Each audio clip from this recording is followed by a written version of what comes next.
shop up at Andrew's Machine. They tanked it, put new cam bearings in it, honed it. A nice job they do up there. Barry's a good guy, man. He knows what he's doing. And so he honed the block for me, dipped it, put new cam bearings in, installed the freeze plugs and oil galley plugs after flushing the block out a few times. So I know this block's all ready to go together. I got my crank is turned, so I got to order up some other parts and we can start to build this thing together and get Lil Red back running again. That'll be great. I miss that little truck. So we're getting ready to paint that 400 block for the Lil Red shop truck. So I stuck the timing chain cover on. I took an old oil pan, stuck it on there, and set this grease thing off to mask that. Rag in the back where the crankshaft sits, and made a plate to cover where the fuel pump goes to mask off that. Wiped it all down with rubbing alcohol, and now we'll be able to spray this, and it'll mask itself off. It'll save a lot on the tape. Some easy ways so you can mask things off without having to use a lot of masking tape and paper.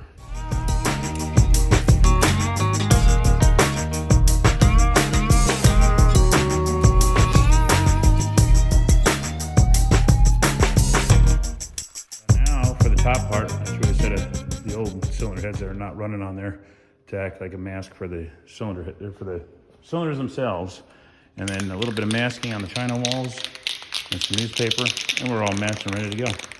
We'll get this sprayed up and looking like a brandy new block. It's a nice, clean, freshly painted block with minimal masking, and cylinder heads work real well. And that way we get the china wall taped off and it'll be painted right up to where the material, the gasket material seals, and we won't get any rust on it. I did go back and clean off the gasket mounting surface around the water outlets. Okay, so we kind of jumped ahead a little bit because it's kind of hard to film and put together an engine at the same time, but we just fit the rings on the odd bank, and we're installing the connecting rods, checking the bearing clearances as we go. They're all checking out pretty darn good. We're all about 15 thousandths on the mains. The ring gap, we expected to be a little bigger because we did not bore the engine, we just honed it. So it's a little on the wide side compared to what you would want for stock, but being still within spec for a performance use, we're I think 18 to 21 thousandths on the top ring, and it was 22 to 24 thousandths on the second ring. So everything's still pretty good. You know, so it's if we ever wanted to put a little bit of nitrous to this motor, we could. Probably never would. It's a relatively mild rebuild. We're able to use a lot of our stuff over again. So it's it's going to be about a 9.5, 9.75 one compression piston engine. We're putting a mild hydraulic roller cam in it, so it's not going to be a high rever. 409 cubic inch. Barry at the machine shop didn't really want to go any farther than the 40 thousandths it's already been. He thought that'd be a little too risky, so this is just a general freshen up. But so far everything's looking good. We got half the pistons in. You can see they all say 40 or 40 over, and then the arrow pointing forward. They're just stock replacement pistons, really, so it's not going to be a high compression engine. This had 76 cc chambers on its stock, which gave it about 8.5 to 1 compression. We switched to a 64 cc chamber, so it'll bump it up about 9.7. So we still get pump gas with aluminum heads and not have a problem worrying about any kind of problem with detonation or anything. Sliding the cam in. So we're using our Ultra Slick Permatex engine assembly lube. We're going to put that on every one of these surfaces, on the cam lobe and also the bearing surfaces for it. You get that whole thing greased up as we slide that in the block. With the Chevys with the distributor in the back, you always got to be real careful sliding these in because you don't want to hurt your cam bearings with that cam gear. But I put a little bit of grease on that cam gear to help it a little bit. So I'll feed it through. What I like to do is grease up to there, and then I'll grease up to here, slide it in, grease up the next part until we get down to the end. And when we get in here, I usually stick in a long bolt to make it a little easier. We have to set our cam button depth. There's the cam button. And this one's about 800 thousandths. The timing cover I got was an Edelbrock polished aluminum one. So it's strong enough to handle the cam button as a spot for it. And it says it's compatible with the 640 thousandths one. but I don't want to just cut my cam button down to 640 and then find out I have to cut it again. So I put the cam button in, it does sit flush in here. It's held in place by the shoulder of the bolts. So what I'm gonna do is I stuck this piece of clay on here, and then I set the gasket on. I measured the gasket's about 20 thousandths thick, and you really only need about 5 to 10 thousandths of clearance on your cam button to keep the cam from walking too much. So I'm gonna account for the thickness of the gasket and slide the timing cover on, tighten it up slightly, and then take it back off, and then measure the thickness of this, and that'll tell me how much I have to take off my cam button before I put it in. It should be a one-shot deal. That way we're not on and off, on and off, on and off, and each time you take it, it's a press fit in here, but each time you take it out, it's gonna be easier to come out. So we wanna make it so it stays pretty snug. This clay chunk is, and then we gotta give ourselves a clearance. So this will fit in here. We gotta measure that distance there. It's hard to do this one-handed.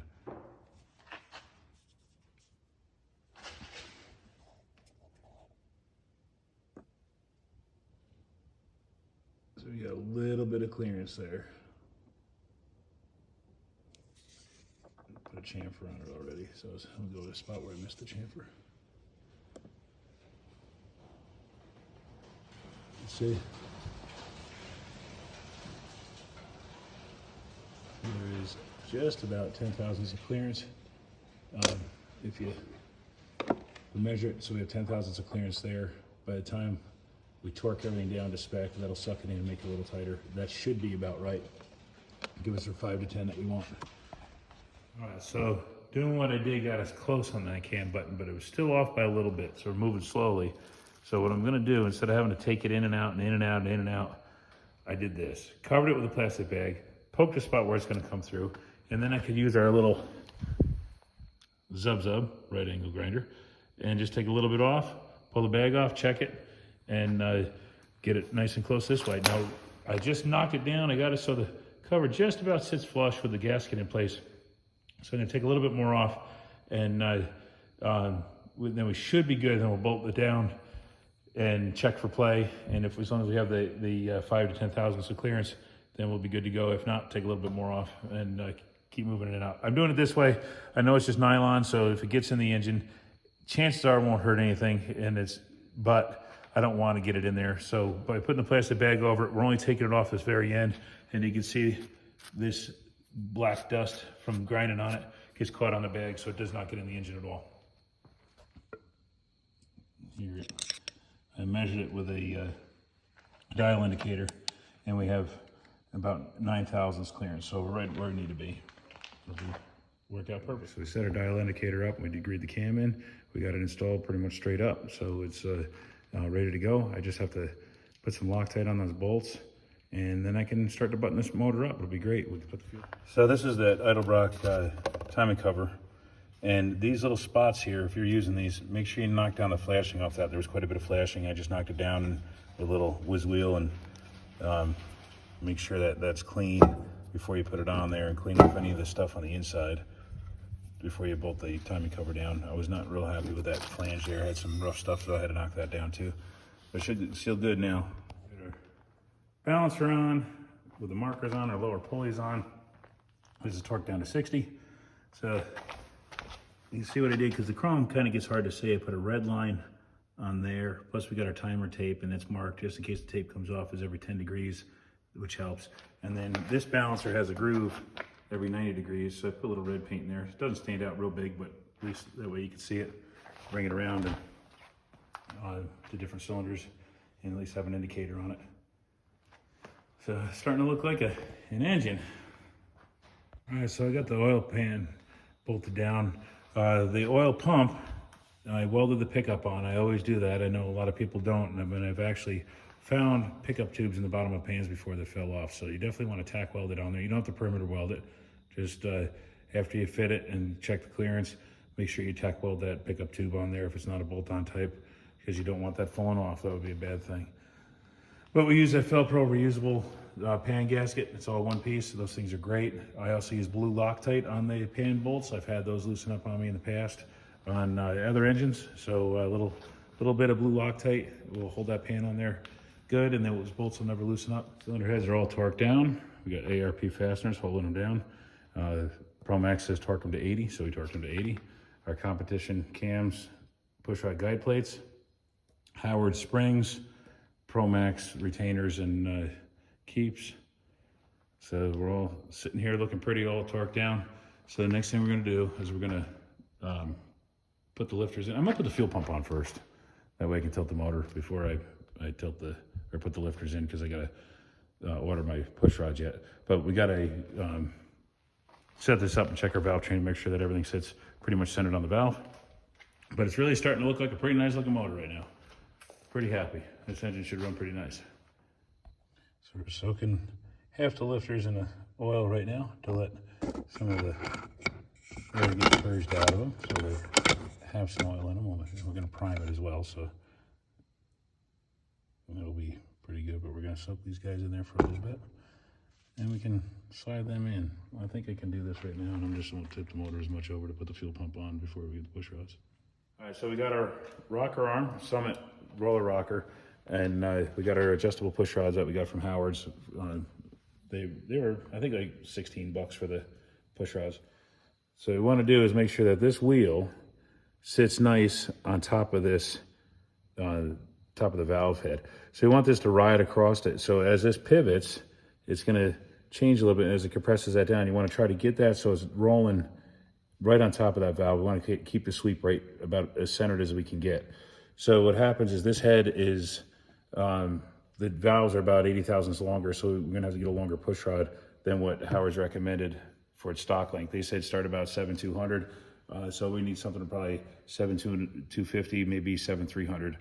They usually go in 50 thousandths increments. So I'm hoping that the 7 1/4 works, because Trick Flow has a set that Summit has in stock. We can get it from them. So we're gonna check. So I'll start to compress that valve down so far it's staying centered.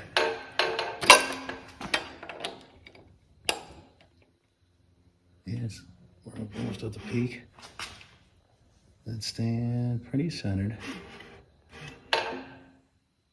Nice. All right. It's walking towards the front a little bit, but staying within that pattern that we want. So 7 2 1/4 is going to end up working good. I come back up. Make sure it goes through its cycle. Perfect. It's going to be good. All right. So 7 250 is what we're going to add water. That'll be perfect. Quick check of the valve train. Make sure that everything works right. You don't want that to roll off the end and start pushing on the retainer, or it could pop a keeper loose or something like that. This is going to keep everything right where we need it to be. This is going to work out perfect. Fuel pump on. We got our one motor mount on. We're waiting on another one to come in the mail. I got my water pump on. What we had to do here, because of the thicker aluminum plate, is the Utterbrock cover includes the 2 sets of gaskets. It has this thicker green one and the standard one. I used both of them there to give me a little extra clearance. You can see how close it is there. You do not want that to be pushing on the cover. That would mess with your cam end play. But water pump's on. We're getting closer. We get those push rods in and get the valves adjusted. We can dump some oil in it, prime it up, and we should be good to go and start to get back in the little truck.